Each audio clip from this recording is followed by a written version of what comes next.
Rey de siglos, solo eterno Dios, veraz y justo, incomprensible, inmortal y autor de todo bien. Eres tú el anciano de días, y para siempre entonaremos el canto eterno de redención. Santo, santo, eres tu Señor, Dios de las batallas glorioso. A ese Dios servimos, nuestro Dios de las batallas y glorioso Dios. Y también tenemos que consagrar toda nuestra vida a Él, del cual hoy el pastor nos estará enseñando. Y antes de escuchar, mis hermanos, la exposición bíblica en esta mañana, también vamos a entonar este himno que titula Santa Biblia, para mí eres un tesoro aquí. Tú contienes con verdad la divina voluntad. Tú me dices lo que soy, de quién vine y a quién voy. Y esa palabra del Señor, ese tesoro, será leído, ese tesoro será explicado, y ese tesoro Dios nos ha dado para nuestro crecimiento espiritual. Vamos a entonces entonar, hermanos, este himno que titula Santa Biblia para mí. Vamos a ponernos en pie y cantemos, hermanos, con gozo y también con esa pasión de escuchar la palabra predicada.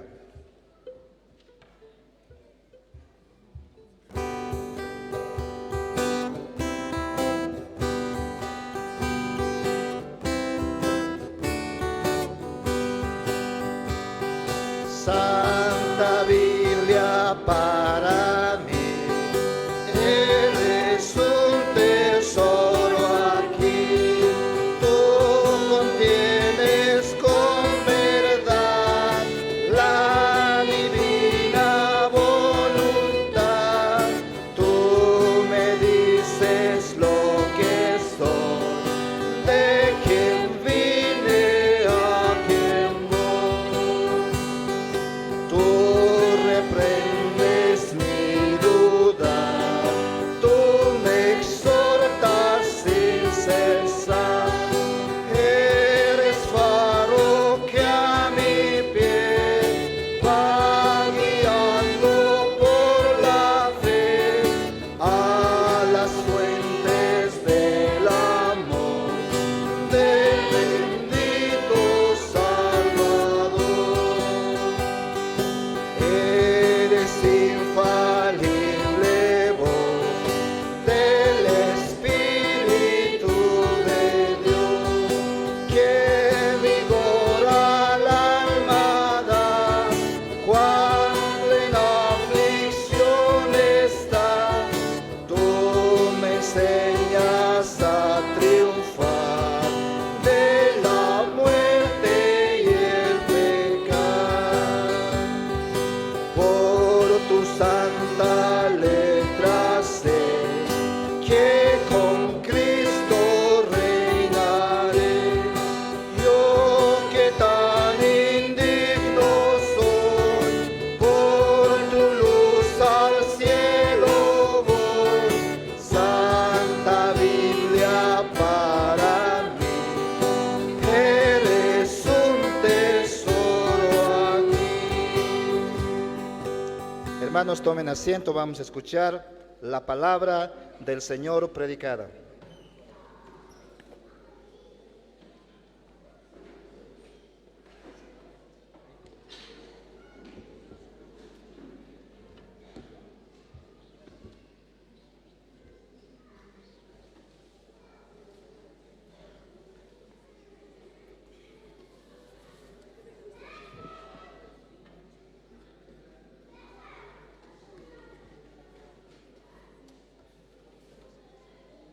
Muy buenos días, queridos hermanos, sean todos bienvenidos. Este es el día del Señor, un día apartado para la completa devoción, para la comunión entre los creyentes y en todo esto para alabanza y gloria de nuestro Señor. Antes de iniciar nuestro sermón, déjenme darles la bienvenida a los diferentes hermanos que nos están visitando durante esta mañana. Algunos quizá por motivos de viaje, pude toparme con algunos hermanos. Siéntanse en casa, queridos hermanos, bienvenidos. De igual manera, seguro algunos han visto ya a mi familia también, los papás de mi esposa, mis suegros, están acá acompañándonos. Llegaron de República Dominicana hace un par de días y estarán todavía con nosotros, así que estamos muy contentos también en casa de poder compartir este tiempo, este espacio, en los días que el Señor nos regala. De igual manera, seguro hay algunos hermanos nuestros que están de viaje, que están congregándose esta mañana en otras de las iglesias que tenemos en las diferentes ciudades, y oramos también por cada uno de ellos, que el Señor en su gracia, en su misericordia, los guarde en su viaje y también los guarde en su retorno. Quisiera invitarles a que abran sus Biblias en el libro de Éxodo que hemos dado lectura, que puedas acompañarme ahí, capítulo 30 que hemos leído, Éxodo capítulo 30. En nuestra exposición de la Sagrada Escritura, como ustedes saben, nosotros practicamos y tenemos como iglesia uno de los pilares fundamentales, la predicación expositiva, y no es tan difícil, tan compleja, es simplemente, en un sentido, explicar lo que la Biblia dice. Eso implica cada pasaje de la Escritura, todo el consejo de Dios. Así que no obviamos ni saltamos algo porque pensemos que tal vez no es relevante o no tiene ningún valor en la actualidad, sino creemos que toda la palabra de Dios ha sido inspirada y por lo tanto, como dices, útil para enseñarnos, para redarguirnos, para corregirnos, para instruirnos en justicia. Y también este pasaje que veremos esta mañana, pues es parte de esta Sagrada Escritura. Así que continuaremos, hemos llegado a esta sección donde examinaremos los versículos 22 al 38 y culminaremos este capítulo 30, versículos 22 al 38.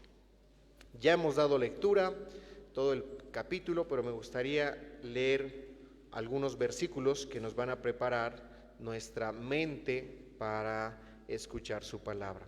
Dice así: habló más Jehová a Moisés diciendo: tomarás especias finas de mirra excelente, 500 siclos, y de canela aromática la mitad, esto es 250 de cálamo aromático, 250 de casia, 500, según el ciclo de santuario, y de aceite de olivas 1 hin, y harás de ello el aceite de la santa unción. Superior ungüento, según el arte del perfumador, será el aceite de la unción santa. Con él ungirás el tabernáculo de reunión, el arca del testimonio, la mesa con todos sus utensilios, el candelero con todos sus utensilios, el altar del incienso, el altar del holocausto con todos sus utensilios, y la fuente y su base. Así los consagrarás y serán cosas santísimas, todo lo que tocare en ellos será santificado. Oremos. Padre eterno, venimos delante de ti esta mañana, agradecidos, Señor, por el inmenso privilegio que nos das de congregarnos como tu pueblo en esta mañana. No solamente eso, sino que este domingo también es nuestro último domingo en este año que tú nos has regalado, y por tu gracia, Señor, nos has permitido llegar hasta el punto donde estamos. Muchos ya no están acá, han pasado a tu presencia, Señor, aquellos que duermen, aquellos que anhelan el día todavía de la plenitud completa, pero ya se gozan en ti, Señor, y aquellos que han pasado a juicio eterno. Señor, mientras tanto, nosotros seguimos aquí como tu pueblo y pedimos tu gracia y tu misericordia para que nos ayudes a seguir creciendo en tu palabra y que podamos reflejar cada vez más esta nueva imagen que llevamos, que es la imagen de tu Hijo Cristo.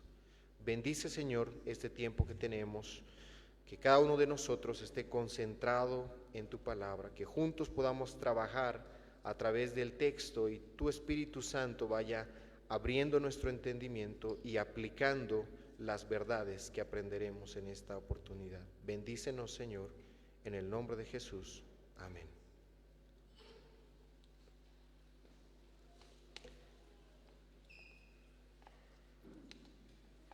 Este pasaje que veremos esta mañana, encontraremos nuevamente a nuestro Señor hablando directamente a Moisés, dándole instrucciones precisas acerca de elementos que son usados dentro del tabernáculo, entre ellos el aceite de la santa unción y el incienso puro.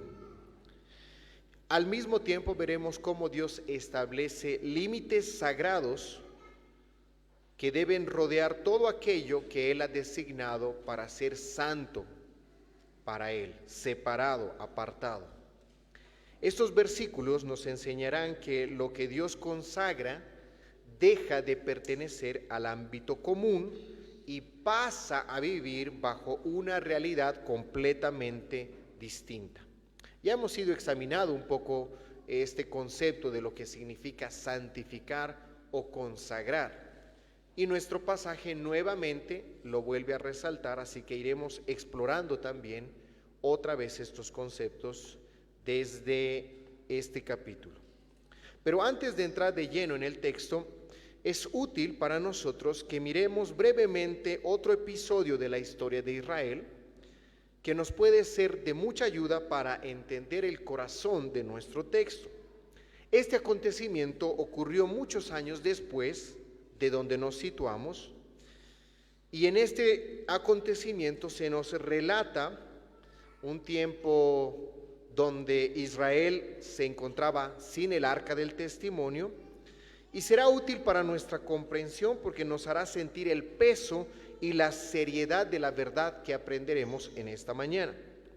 No es el pasaje que expondremos, pero iluminará de manera poderosa nuestro entendimiento de lo que significa ser consagrado a Dios.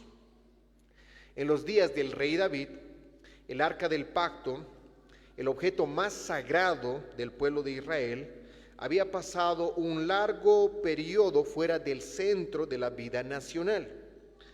Y tal como hemos venido aprendiendo en el libro del Éxodo, el arca del testimonio, podríamos decir, era el mobiliario del tabernáculo más importante, pues ahí Dios había decidido manifestar su presencia especial, su presencia de bendición.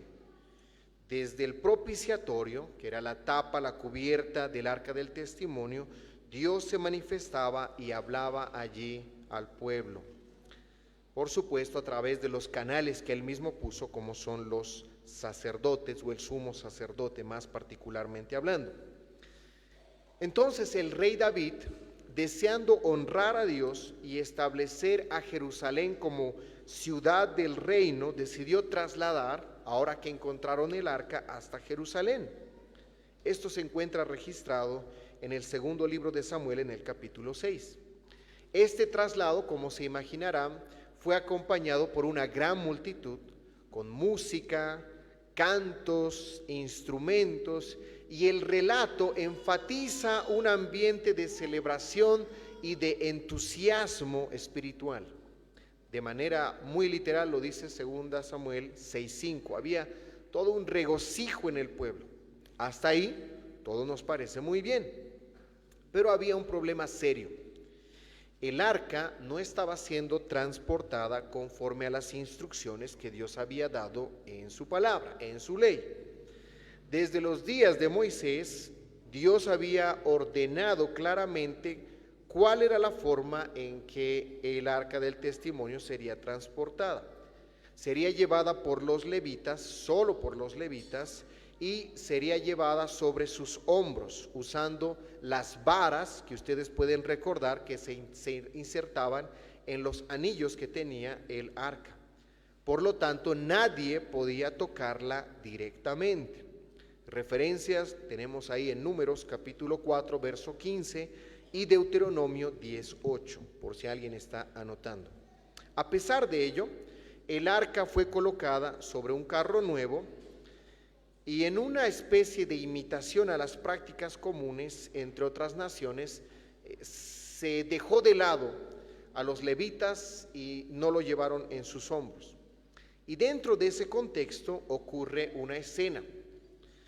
Mientras estaban avanzando, los bueyes que llevaban este carro donde estaba el arca del testimonio tropezaron, el arca se sacudió y un hombre llamado Usa extendió su mano para sostenerla. Noten todo lo que está aconteciendo. El arca está a punto de caer y Usa entonces extiende su mano para que no cayese. Humanamente hablando, su reacción parece bastante comprensible, parece lo lógico, lo que cada uno de nosotros hubiese hecho. Sin embargo, lo que sucede a continuación puede dejarnos un poco pensativos, estupefactos, no entendiendo claramente lo que está sucediendo, porque el texto continúa en 2 Samuel 6:7 y dice: y el furor de Jehová se encendió contra Usa y lo hirió allí Dios por aquella temeridad y cayó allí muerto junto al arca de Dios. Noten lo que sucede. Por supuesto, esta muerte no fue un acto arbitrario. Ya hemos visto que Dios había establecido la forma en que el arca debía transportarse y Él lo había establecido de esta manera porque el arca era santa, había sido apartada para el Señor y nadie debía tocarla, precisamente porque estaba asociada con la presencia de Dios. La ley que Dios ha establecido no solamente define quién puede acercarse, sino cómo debe acercarse. Y eso nos es útil para enseñar que lo consagrado no puede ser tratado como común. Por supuesto, la madera del arca del testimonio seguía siendo madera, no era de otro planeta. El oro en el que estaba revestido seguía siendo oro, pero ya no pertenecían al uso ordinario. Dios había tomado ese objeto para sí y ese acto soberano cambió completamente su dimensión. Desde ese momento el arca no podía ser manipulada según el criterio humano, ni siquiera si fuese con buenas intenciones. El texto no nos lo dice, pero podemos asumir que Usa tenía una buena intención cuando vio lo que estaba aconteciendo y extendió su mano para que no tocase el suelo. Pero recordemos que cuando Dios ha tomado algo para sí, en este caso el arca, ya no podía ser manipulada según ningún criterio humano, ni siquiera con buenas intenciones. La consagración divina redefinió para siempre la manera de relacionarse con este objeto. Y eso es exactamente lo que encontramos en nuestro pasaje que expondremos esta mañana, ahí en Éxodo 30, 22 al 38. En nuestro pasaje el Señor enseña que nada se vuelve santo porque el hombre diga simplemente que es santo o lo destine para Dios, sino que algo es santo porque Dios mismo lo aparta para su uso exclusivo. Especialmente lo veremos en el aceite de la unción, debía prepararse exactamente como el Señor lo ordenó y no podía ser reproducido para uso común. Al igual el incienso debía seguir una fórmula exacta, no podía ser imitada para uso personal. Todo lo que era ungido con ese aceite quedaba santificado y había serias advertencias si alguien intentaba usarlo de manera común. Por eso nuestro pasaje nos enseña dos verdades inseparables. Primero, que Dios consagra soberanamente para sí lo que es suyo, lo que Él ha escogido para sí. Dios consagra para sí. Y segundo, veremos que Dios protege con celo aquello que Él mismo ha consagrado. Dios protege aquello que ha consagrado. Con esto en mente, volvamos a nuestro pasaje y escuchemos con atención cómo el Señor mismo define lo que significa ser apartado para Él. Y eso nos conduce directamente a nuestro primer punto. Dios consagra para sí. Veremos los versículos 22 al 30 y los versículos 34 al 36. Básicamente, en este pasaje estamos viendo el elemento del aceite de la unción y también veremos el incienso, del cual ya hablamos también un poco en una predicación pasada, del incienso que se tenía en este altar que estaba en medio del lugar santísimo y del lugar santo y que constantemente estaba encendido. En esta sección de nuestro pasaje se nos revela una verdad fundamental sobre la forma como Dios se relaciona con todo aquello que ha sido destinado para su servicio. Tanto los elementos del mobiliario físico del tabernáculo como los hombres que ministrarían delante del Señor solo podían cumplir ese propósito a través de la consagración. No existe en el texto una categoría de servicio aceptable que primeramente no pase por ese acto divino. Todo lo que va a ser usado para el servicio de Dios, para alabanza de su gloria, debe primeramente ser consagrado. Y la consagración no es un añadido opcional, ni es un refinamiento espiritual posterior, sino es la condición indispensable para que algo pueda ser verdaderamente para Dios. Y lo que veremos en nuestro pasaje es que esta es una obra que procede enteramente de Dios. No nace de la iniciativa humana, no se sostiene por la excelencia del hombre, ni se completa mediante algún tipo de habilidad o esfuerzo piadoso. La consagración es necesaria precisamente porque la mano del hombre, aun cuando sea una mano diligente y bien intencionada, es insuficiente, tanto por causa de nuestro pecado como por la absoluta santidad y gloria de Dios. Y esta verdad es central en toda la Escritura, porque expone con claridad la condición real del ser humano. El pasaje lo pone de manifiesto al mostrarnos que es Dios quien toma la iniciativa soberana para consagrar aquello que Él ha escogido.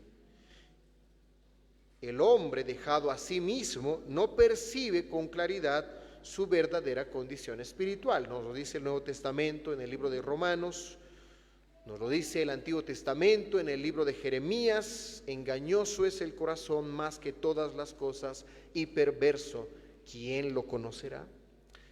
El hombre, por lo tanto, tiende a pensar que si es lo suficientemente bueno, si es lo suficientemente diligente o bien intencionado, ya es apto para Dios.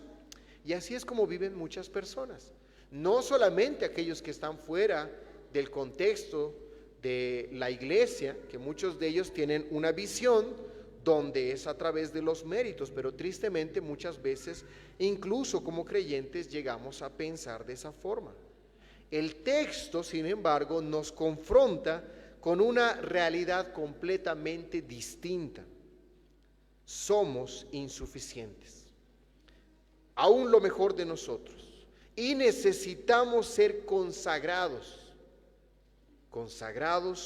por Dios mismo. Dios no recibe nada que Él no haya apartado primero para sí, tal como el Señor lo declara en Levítico capítulo 21, verso 8, porque yo Jehová soy el que os santifico. Él toma la iniciativa. Y el texto lo confirma de manera inequívoca, comenzando con una fórmula que se repite a lo largo de todas las instrucciones relacionadas con el tabernáculo. Noten lo que dice el versículo 22. Habló más Jehová a Moisés diciendo. Esta frase no es un simple encabezado literario, es una afirmación teológica. Marca el punto de partida de todo el pasaje. El protagonista no es Moisés, no es Aarón, ni el pueblo de Israel, es el Señor. La consagración no nace del deseo humano de servir, sino del propósito soberano de Dios de ser servido conforme a su santidad. Así que es importante observar cuidadosamente lo que no ocurre en el texto. Moisés no diseña el aceite, Aarón no decide cuándo ni cómo ungirse, el pueblo no propone fórmulas alternativas ni adapta los elementos a su cultura o preferencia. Es Dios quien define cómo, cuándo y para que algo pase de ser común a ser consagrado, cuáles son los términos. Él es el que lo establece. Aquí es importante detenernos y definir con precisión qué entendemos por consagración. En términos teológicos, de manera sencilla, consagrar significa separar de lo común para un uso exclusivo y santo. Santificar es otro de los verbos que se utiliza en el pasaje. De hecho, en el pasaje ambos conceptos se utilizan de manera intercambiable, consagrar o santificar. Lo consagrado es llamado santo. Lo santo ha sido consagrado. Entonces, ¿qué es? Separar de lo común para un uso exclusivo, para algo especial. Otra vez, piensen en todos los elementos que se utilizaron para la construcción del tabernáculo. Finalmente eran elementos terrenales, pero son consagrados, son separados del uso común ordinario para algo especial. Y esta obra se da enteramente por parte de Dios. Otra vez, la consagración no es una acción que uno se realiza sobre sí mismo, lo que nos recuerda que la santidad no es una categoría elevada humana, como que simplemente muy bien, tenemos que subir un poco más el estatus donde nos encontramos, sino más bien es una realidad divina otorgada. Nada se vuelve santo porque el hombre lo declare santo, sino que algo es santo porque Dios lo ha separado para sí. Y por supuesto, eso nos puede ayudar a entender muy bien cómo es que nosotros somos santificados. Cómo es que el Señor nos ha separado de lo común para algo especial. En términos del apóstol Pedro, para ser su pueblo escogido, linaje suyo, nación santa, especial. Además, en esto podemos apreciar que lo hecho por manos humanas no es automáticamente apto. Ustedes pueden observar en el texto que engloba todos los elementos del tabernáculo. Todos ellos debían ser ungidos. El tabernáculo en sí mismo, sus utensilios, el altar del holocausto, sus instrumentos, la fuente y su base, y aún los sacerdotes que ya habían sido llamados, ya vimos esto en el capítulo 29, ya habían sido llamados por Dios, aún ellos debían ser apartados antes de entrar en servicio. Lo que nos enseña una verdad crucial para toda la generación del pueblo de Dios. Aún la excelencia externa no produce santidad. Cada elemento del tabernáculo, si bien debía ser construido exactamente conforme al mandato divino, no podían improvisar ni mejorar según sus ideas. Y lo vemos vez tras vez desde Éxodo 25 hasta ahora que estamos aquí en el capítulo 30. Dios les da direcciones claras. Sin embargo, aún habiendo obedecido fielmente esas instrucciones, nada estaba listo para servir hasta que fuera consagrado. El toque de Dios sobre estos elementos, entonces ahora los llevaría a una función especial. Y esto subraya una realidad incómoda para el corazón humano. incluso nuestra obediencia necesita ser santificada. El aceite santo que aquí vemos en el pasaje no tenía como propósito embellecer los objetos, sino consagrarlos. No era cosmético, sino tenía una función teológica. Al ser ungidos, esos objetos pasaban de ser materiales comunes a instrumentos sagrados. El toque del aceite simbolizaba el acto soberano de Dios apartando algo para su gloria. Por lo tanto, vemos con claridad la insuficiencia de la obra humana. El pecado ha hecho que incluso nuestras mejores obras necesiten purificación. El profeta Isaías lo expresó de manera contundente, refiriéndose a nuestras obras, que todas ellas, aún nuestras mejores obras, son como suciedad, como trapos de inmundicia. Por supuesto, no es que el Señor desprecie nuestra obediencia, sino que significa que aún nuestra obediencia nunca alcanzará en esta vida las demandas de un Dios santísimo, de un Dios excelente, como hemos cantado esta mañana, sino que necesita ser recibida bajo su gracia santificadora. Entonces, aunque los elementos habían sido hechos tal como el Señor lo mandó, necesitaban la consagración de Dios.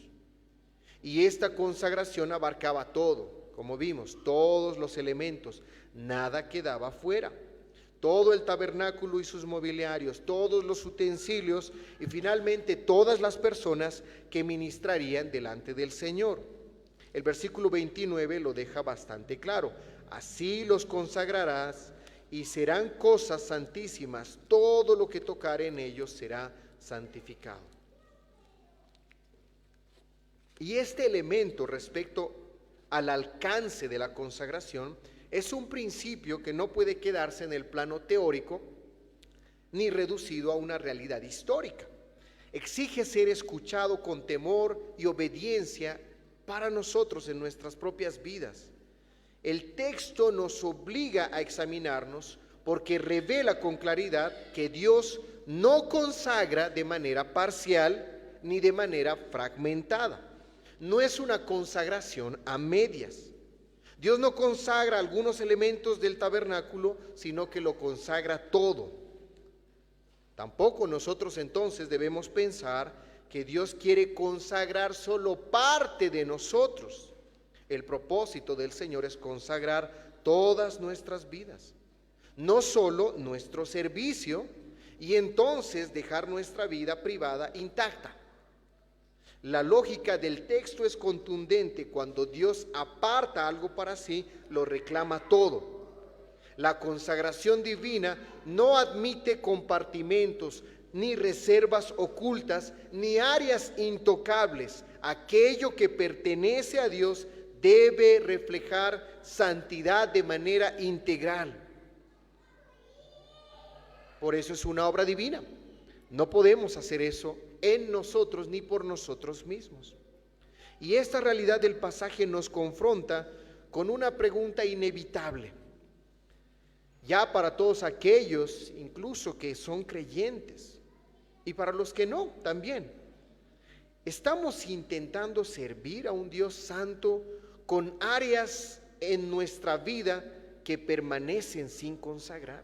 Es verdad, seguimos siendo todavía, aún como creyentes, luchando con el remanente del pecado, pero es diferente tener ahí nuestro compartimento que aquí nadie se puede meter. Esto no lo voy a entregar, esto es mío. No. ¿Acaso pretendemos y queremos nosotros mismos hacernos creer que esa es la clase de servicio que agrada a Dios? La santidad, la consagración no es un complemento opcional del servicio cristiano, ni es una etapa reservada para algunos más comprometidos. No, es la condición esencial para todo aquel que ha sido apartado por Dios.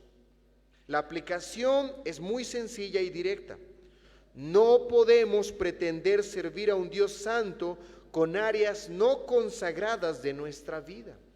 Por eso entonamos incluso cuando hacemos eco de las palabras del salmista y decimos: Señor, examíname, muéstrame aquellas áreas que todavía no han sido entregadas a ti, Señor. No queremos presentarnos de esta manera. Límpianos de toda maldad, encamínanos en tu sendero. Es, por lo tanto, una condición esencial. Ahora déjenme pausar un poco y aclarar algo.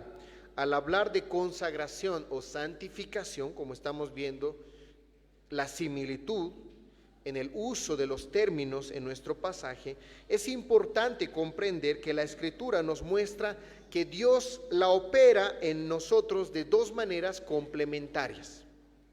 Primero está la consagración definitiva o santificación definitiva, que es la obra completa donde Dios nos santifica de una vez para siempre en Cristo. Como dice el libro de Hebreos capítulo 10, verso 10, en esa voluntad somos santificados mediante la ofrenda del cuerpo de Jesucristo hecha una vez para siempre. Eso significa que nuestra aceptación delante de Dios, nuestra purificación, nuestro lavamiento, porque éramos ordinarios, comunes, como diría el apóstol Pablo, seguíamos con el resto de las personas la corriente del mundo, también muertos en nuestros delitos y pecados. Eso éramos todos, pero ahora el Señor nos lava, nos purifica, nos santifica en Cristo. Todo creyente que está en Cristo ya ha sido, recuérdense qué significa consagrar, santificar, apartar. Todo creyente ha sido apartado para Dios. Entonces, esta es una fase. La segunda, o más que fase, es un elemento que nosotros tenemos que considerar que forma parte de nuestra comprensión de la consagración. Segundo, existe también la consagración progresiva, o mejor conocida como santificación progresiva, es decir, que la santificación continúa todavía en nuestra vida de manera diaria, en la que nuestros pensamientos, actitudes y acciones se alinean gradualmente con la santidad que Dios ya nos ha otorgado. Noten esa diferencia. No es algo que nosotros hacemos desconectados, sino hacemos y nos movemos en la gracia que Dios ya nos ha concedido. Y pasajes hay muchos, pero uno de ellos quizá muy conocido, Romanos capítulo 12, versículos 1 y 2. Así que, hermanos, os ruego por las misericordias de Cristo que presentéis vuestros cuerpos en sacrificio vivo, santo, agradable a Dios.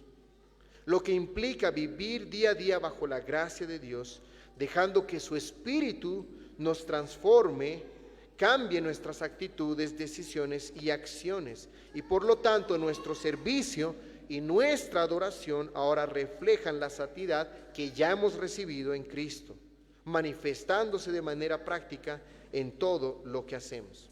Estas dos verdades no se contradicen, sino que se complementan. Dios nos consagra primero por Cristo y luego nos llama a vivir conforme a esa consagración. No nos pide vivir algo de lo que Él ya no nos ha hecho parte, no, Él ya nos ha consagrado. Reconocer esto, hermanos, genera humildad, gratitud y reverencia, porque todo servicio que no parte de esta base se vuelve vano, ineficaz y puede conducir al orgullo o al autoengaño.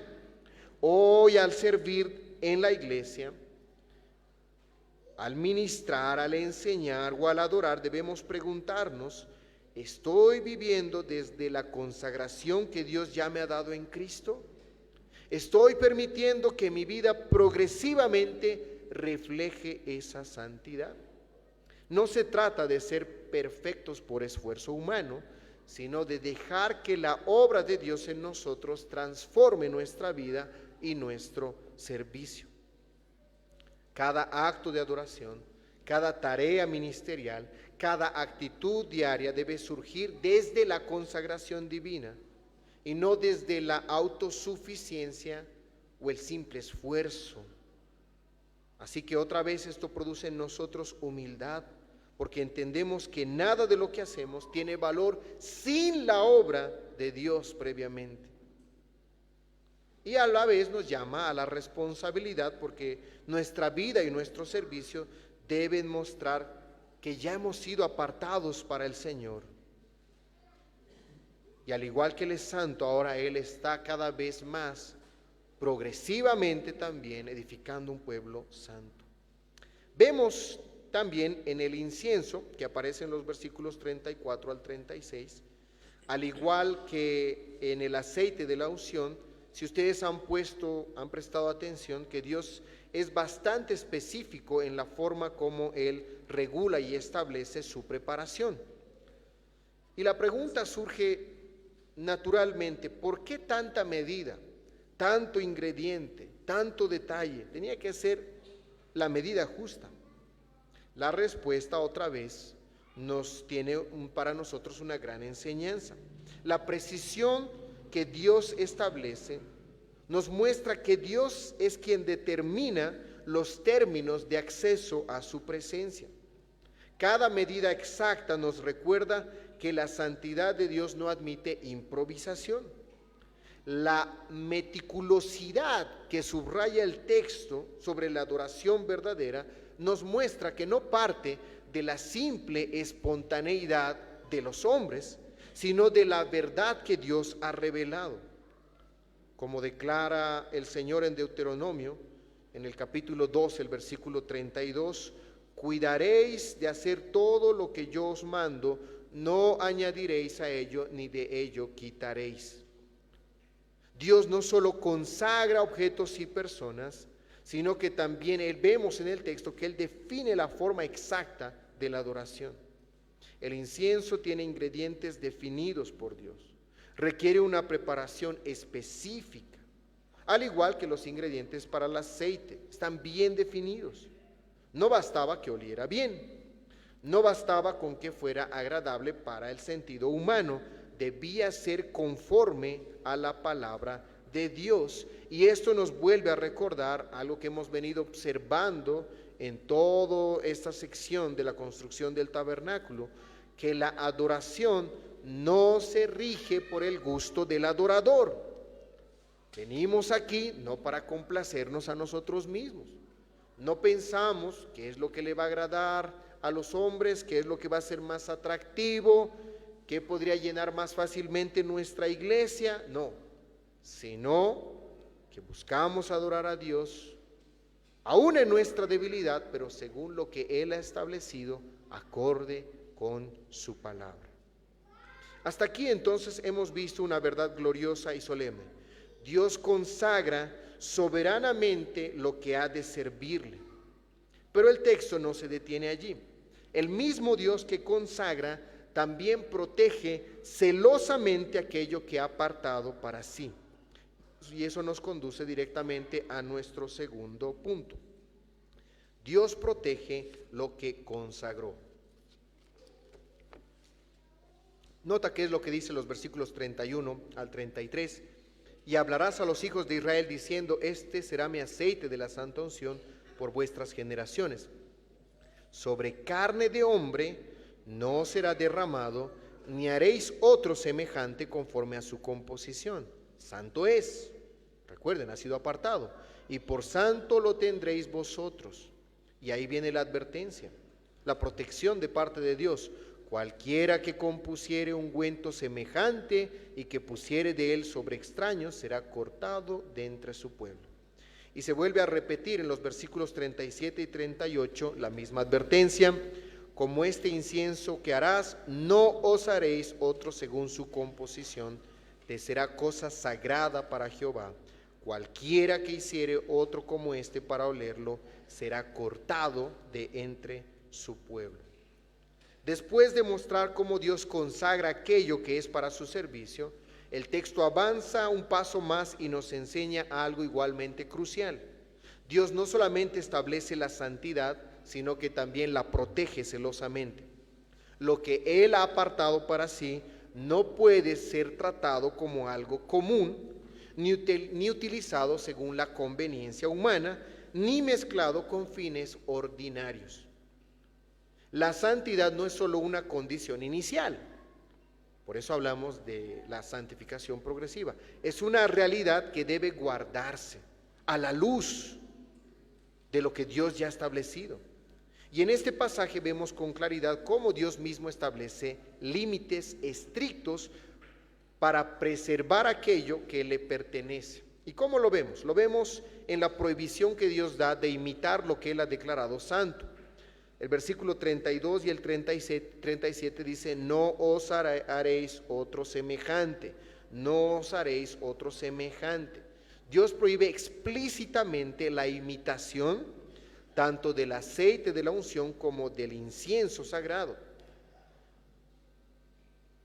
Y por supuesto, esto tiene que ver con la exclusividad que Dios quería tener para sí mismo.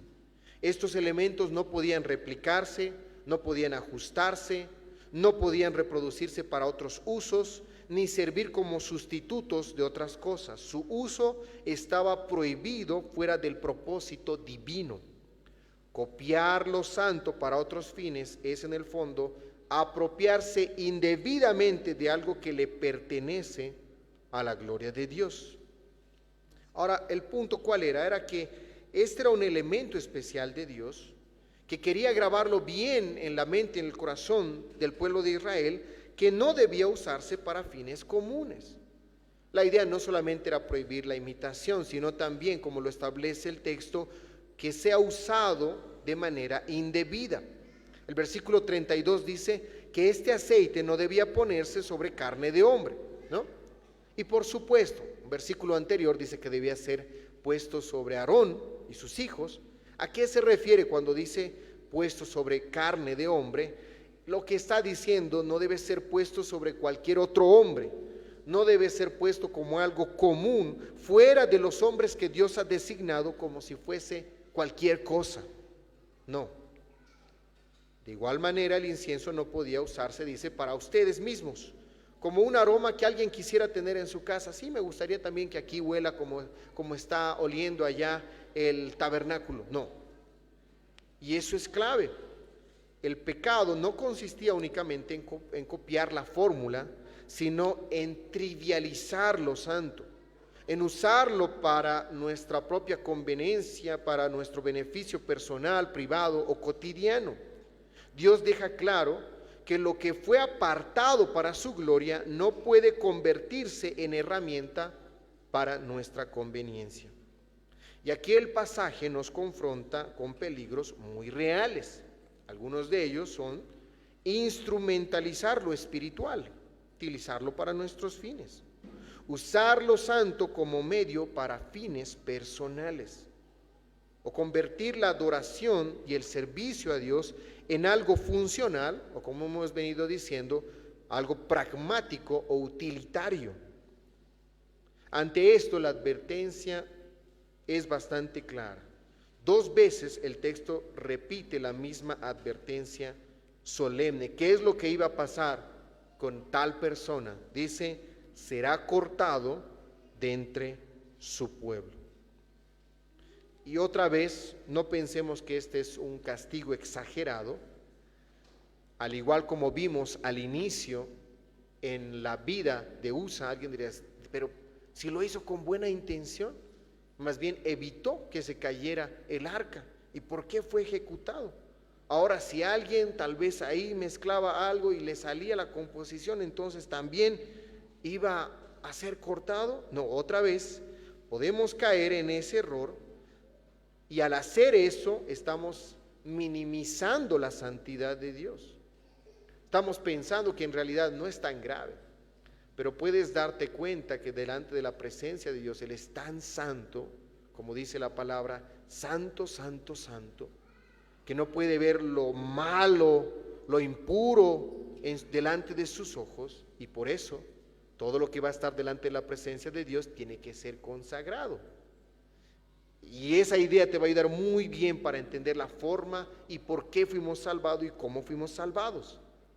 No podemos caer en este engaño, pues es una transgresión que minimiza la santidad de Dios, que ataca directamente el carácter de Dios. es ponernos nosotros en una posición que no nos pertenece. Es borrar la distinción entre el creador y la criatura, si nosotros queremos ajustar las cosas, o a veces, como nosotros pensamos, queremos mejorar. Y lamentablemente en muchos cultos cristianos se ha llevado esa idea de pensar que la palabra de Dios es obsoleta y necesita ser mejorada, que los cultos de adoración no son suficientes, sino que deben traerse otros elementos que sean más atractivos. Pero lo que la Biblia nos dice es que cuando nosotros pensamos de esa manera, en realidad estamos reduciendo la santidad de Dios, y para Dios su santidad no es negociable. Ese es el principio que rige nuestra adoración como creyentes. No venimos a adorar al Señor según lo que se nos antoje, sino que la santidad regula tanto el ministerio que nosotros realizamos como el servicio de adoración.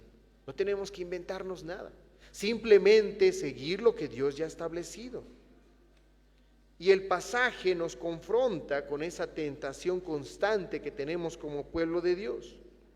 Mezclar lo que Dios ha establecido con nuestros métodos humanos o pragmáticos o con nuestras buenas intenciones. Pero Dios no nos llama a ser eficaces según el criterio humano, sino fieles según su palabra. El principio de esta segunda sección es bastante sencillo: no mezclar lo consagrado, es decir, lo santo. Y este es un principio que atraviesa toda la Escritura, que por supuesto no solo se refiere a nuestros cultos o servicios de adoración, sino en última instancia a nosotros mismos que hemos sido consagrados. Jesús lo expresa de esta manera. Él lo dijo en su palabra, en el Sermón del Monte, hablando a sus discípulos: vosotros sois la sal de la tierra, pero si la sal se desvaneciere, ¿con qué será salada? La sal que pierde su sabor sigue teniendo forma de sal, pero ha perdido su distinción. Así también está diciendo: un pueblo consagrado que se mezcla con lo común pierde su testimonio.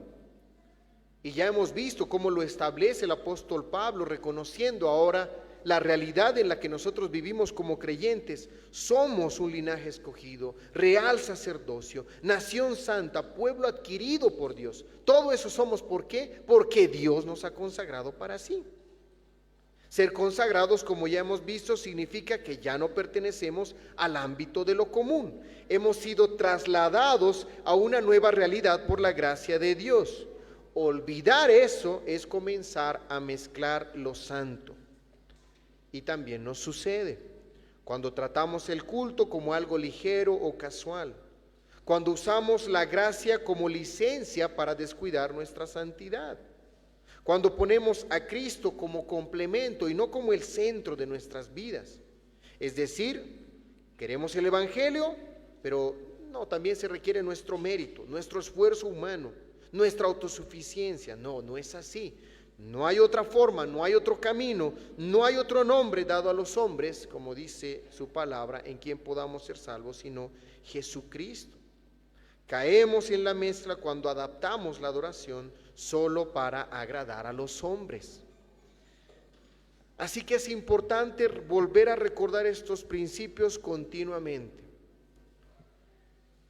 y ver lo que hemos ido explorando en esta oportunidad, que ya hemos sido consagrados definitivamente una vez y para siempre en Cristo, y nuestra aceptación delante de Dios descansa en los méritos de Cristo y no en los nuestros, pero al mismo tiempo somos llamados a una consagración continua. No nos consagramos para ser aceptos, sino porque ya lo somos. Y así cada acto de servicio y cada acto de adoración debe fluir de ese reconocimiento humilde que solo por Cristo nuestro servicio es recibido. ¿Qué hemos visto entonces, queridos hermanos? En nuestra exposición, dos verdades inseparables. Dios consagra para sí lo que Él ha escogido, lo que ha de servirle, y Dios protege celosamente aquello que ha consagrado. Después de considerar cómo Dios consagra soberanamente lo que ha de servirle y cómo Él protege celosamente aquello que ha apartado para sí, todavía nos queda una pregunta pendiente. ¿Cómo nuestro pasaje encuentra su cumplimiento en Cristo? Y hay diferentes ángulos desde donde podemos explorar su progresión hasta llegar a Cristo. Y sin duda podemos decir que todo lo que hemos visto en el capítulo 30 de Éxodo, como dice la Escritura, es sombra, figura y anticipo de una realidad mayor que se cumple plenamente en la persona y en la obra de Jesucristo. La consagración del aceite, de los sacerdotes, de los utensilios y del altar, no era el fin último, sino más bien un lenguaje pedagógico por medio del cual Dios preparaba a su pueblo para comprender la consagración perfecta que vendría. ¿Y quién sería la consagración? Una persona apuntando al ungido mismo. La palabra Mesías y su equivalente griego, Cristo, significa literalmente ungido. Y esto no es un detalle menor. Toda la teología de la unción que vemos en el Antiguo Testamento apunta ahí. El aceite santo con el que eran consagrados los sacerdotes, los utensilios, el altar, no tenía poder en sí mismo. Su función no era mágica, como algunos piensan, ¿no? En la actualidad siguen fabricando esos tipos de aceites y nadie vaya a creer eso, ¿no? Que si alguien te dice que alguien ha traído un aceite de allá, de Jerusalén, y entonces eso va a tener un poder mágico, no es así. Tenía una enseñanza pedagógica, teológica. Representaba el acto soberano de Dios, de lo alto, apartando algo para su servicio exclusivo. Bajo el antiguo pacto vemos que los sacerdotes en nuestro pasaje eran ungidos con aceite, los reyes eran ungidos, los profetas eran ungidos para su ministerio. Todos estos oficios que luego vendría a cumplirlo Cristo. Pero todos ellos compartían las mismas limitaciones. Eran temporales, imperfectos y se necesitaba ungir continuamente a los que vendrían, porque su santidad no era intrínseca, sino era conferida, otorgada por otro. Cuando llegamos al Nuevo Testamento, ahora vemos el cumplimiento glorioso de esa tipología. En el libro de Hechos, en el capítulo 10, el versículo 38, hablando de Jesús, dice: a Jesús de Nazaret, como Dios le ungió con el Espíritu Santo y con poder. Cristo no fue ungido con aceite material, sino con el Espíritu Santo mismo. Él es el ungido definitivo. Su consagración no fue ritual, sino más bien real, no externa, sino esencial. Él no fue apartado porque necesitara ser purificado, sino porque fue enviado como el Santo de Dios para cumplir una misión redentora. Mientras que en Éxodo el aceite consagraba objetos externos, en Cristo la consagración alcanza su plenitud, porque Él es santo en esencia, no por rito, sino por naturaleza. Y precisamente porque Él es santo, su santidad sobre nosotros nos limpia y nos asegura. A diferencia de los sacerdotes del antiguo pacto, que debían ser consagrados por causa de su pecado, Cristo no necesitó ser consagrado para ser apto. Él es la santidad misma y precisamente por eso puede hacer lo que ningún sacerdote antiguo pudo lograr. Como dice Hebreos 10:14, porque con una sola ofrenda hizo perfectos para siempre a los santificados, a los separados, a los apartados para Dios. En el antiguo pacto tenían que hacerse continuamente sacrificios continuos, por la imperfección del sacrificio y por la imperfección de los sacerdotes, pero ahora viene el ungido, que con una sola ofrenda, Él mismo como ofrenda, hace perfectos para siempre a los santificados. Ahí vemos, hermanos, la diferencia fundamental entre su consagración y la nuestra. Es completamente distinto. Y no solo eso, sino que Cristo guarda perfectamente lo que Él mismo consagró. Vimos en el texto cómo Dios protege lo que ha consagrado. Bajo el antiguo pacto, la santidad debía ser protegida mediante mandamientos, advertencias y castigos severos. Y aún así, el pueblo fallaba constantemente. Pero en el nuevo pacto, la seguridad de lo consagrado descansa en una persona, no en nuestra obediencia. Como declaró nuestro Señor: yo les doy vida eterna y no perecerán jamás, ni nadie las arrebatará de mi mano. Qué preciosa verdad.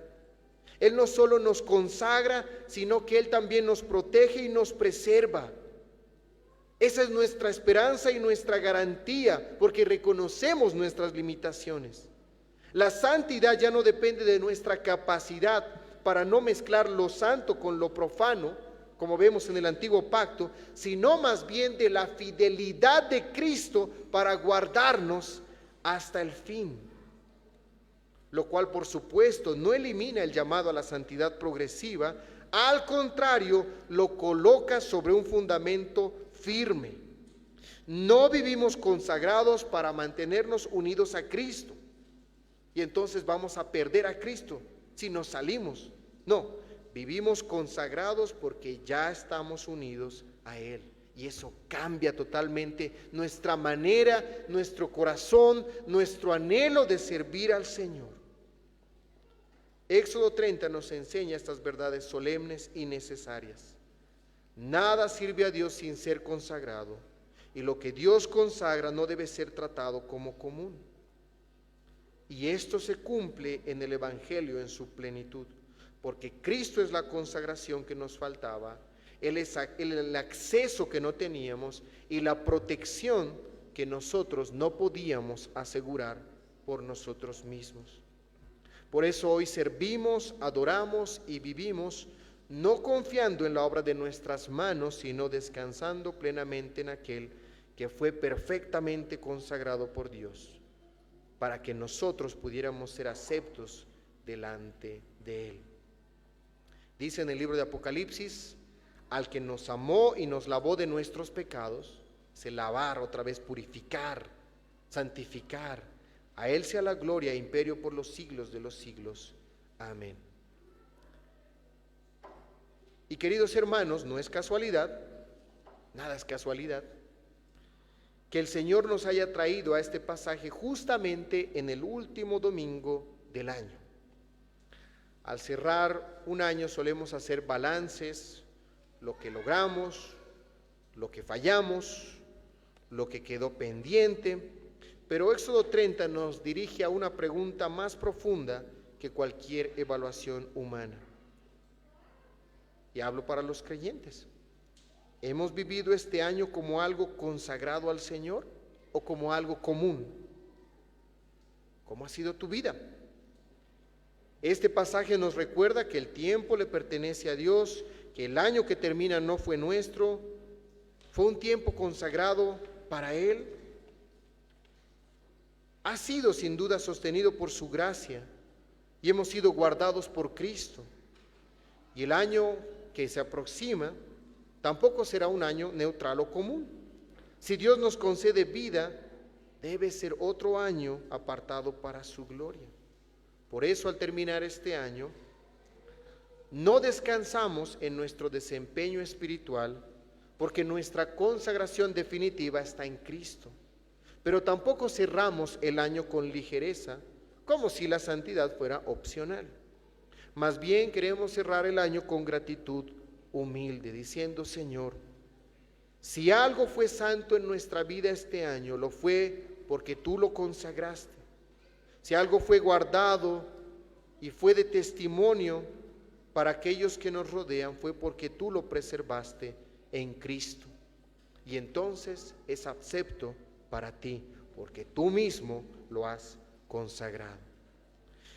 Y abrimos el nuevo año que ya se aproxima con una entrega consciente, que vivamos a la luz de lo que Cristo ha hecho por nosotros, entendiendo, como hemos entonado, que ya no nos pertenecemos. Eso es algo implícito de ser consagrado para Dios. Ya no te perteneces a ti, ahora le perteneces a Cristo. Ya no vivimos como comunes, ya no eres de ellos, sino que has sido apartado por Dios, guardado por Cristo y llamado a reflejar su santidad. Pero si hay alguien en esta mañana cuya vida todavía está en las tinieblas, déjame decirte que tú todavía eres parte de esa corriente de este mundo. Todavía no has sido ni has recibido el toque soberano de Dios para vida. Y no hay nada en ti que puedas hacer para cambiar tu triste situación. Pero ahí viene la gloria del Evangelio, que no tienes que preocuparte por tu propio esfuerzo, sino descansar en los méritos de aquel que hizo todo lo que nosotros no podemos hacer. Y Él en su gracia, en su misericordia, nos consagra y cambia nuestro estado de muerte a vida, de tinieblas a luz. Si todavía no has venido a Cristo, ven a Él y sé salvo. No mueras en tus pecados, porque aquello que no ha sido consagrado para Dios en el día de justicia del Señor será destruido, será sujeto a condenación. Pero no debe ser así para todos los que están en Cristo. Ahora ya no hay condenación. Ven a Él y no busques hacerlo por tus propios méritos, porque ya hemos aprendido que la consagración parte de una iniciativa divina. Reconoce tu necesidad, reconoce tu situación y entonces eres acepto por el Señor, por su propia obra. Vamos a orar. Padre eterno, venimos delante de ti después de haber escuchado tu palabra, agradecidos, Señor, porque nos has permitido culminar un año más. Señor, en tu gracia, tu palabra nos ha acompañado, tu palabra nos ha dirigido, ha iluminado nuestro sendero, Señor. Perdónanos por las múltiples veces que hemos dejado de verte a ti y hemos empezado a vernos a nosotros. Empezado a vivir vidas conducidas por el orgullo. Señor, en tu gracia suplicamos que nos des cada vez un mejor entendimiento de lo que has hecho por nosotros y que ahora te pertenecemos y que hemos sido consagrados por ti y para ti. Permítenos en tu gracia cada día más entregarte aquellas áreas con las que todavía luchamos, pero al mismo tiempo llévanos, condúcenos a un anhelo cada vez más grande y ferviente de ver el cumplimiento aquel día cuando todo nuestro ser en cuerpo y alma, en plenitud total, sean solo para ti, Señor, y ya no lidiemos con otros deseos, con otras intenciones en nuestro corazón que hoy combaten en medio nuestro. Pero incluso en medio de nuestra lucha sabemos que somos más que vencedores por medio de Cristo. Y esa es nuestra esperanza y garantía, Señor. Que aunque podemos ser golpeados por el pecado, golpeados por nuestra carne, por Satanás, nunca podemos ser separados de ti, ni destruidos finalmente. Porque aquel que nos ha consagrado también es aquel que nos preserva hasta el fin. Gracias, Señor, por tu palabra. Bendice a tu iglesia. En Cristo Jesús. Amén.